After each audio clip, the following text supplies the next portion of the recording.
Hello blog, welcome to my guys. System একটু লো ছিল তাই অনেকদিন পরে এলাম। এটা সেই পুরনো সরকারের আমলের বিয়ে, বুঝলে? কি করবো এখন, পোস্ট করছি। সদ্য ভোট হয়েছিল তো, তাই দেখছিলাম নিজের নেল পালিশটা ঠিকঠাক লাগিয়েছে কিনা। দেখলে ওমা, ভালোই লাগিয়েছে। ইসালা, এই তো নিজের বন্ধুরই বিয়ে। এ বন্ধু, কেমন আছিস ভাই?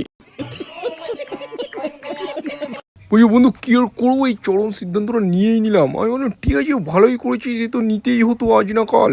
शाबाश बेटा। এরই মধ্যে একটা হ্যান্ডেললেস গাড়ি দেখলাম, যে গাড়িতে ঢোকা যায় কিন্তু বেরোনো যায় না। এই অদ্ভুত সিস্টেম, ইসালা, এটা আবার কি? গুরু, বিয়ের আয়োজনটা ছিল বনগার ইস্কনে, বুঝলে? দেখো কি সুন্দর লাগছে, নদীর পাশে, অসাধারণ। এর মধ্যে দেখি গুটি গুটি পায়ে আমাদের ব্রাইড চলে। সীমা, এও তো আমার বান্ধবী। ই কি, তোরা কি করে ফেলছিস? সামনেই জামাই ষষ্ঠী, তাই দেখো কাঁঠাল গাছ কি সুন্দর সেজে উঠেছে। কাঁঠালি উড়ি সালাই, কত কাঁঠাল। যাই হোক, বেশি লেট না করে এর মধ্যে বৃদ্ধি শুরু হয়ে গেল। দেখো, প্রথমে ছেলের বৃদ্ধি হবে, তারপর মেয়ের বৃদ্ধি।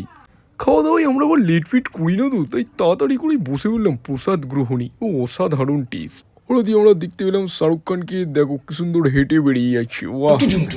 এরপর আর ভিডিও করার সময় পাইনি, ডাইরেক্ট সন্ধ্যাবেলা থেকে শুরু করছি। দেখো চা খাচ্ছিলাম আমরা রাস্তার পাশে। ইসালা বন্ধু, তুমি তো হেভি লাগছে বিয়ের সাজে। উড়ি সাবাস।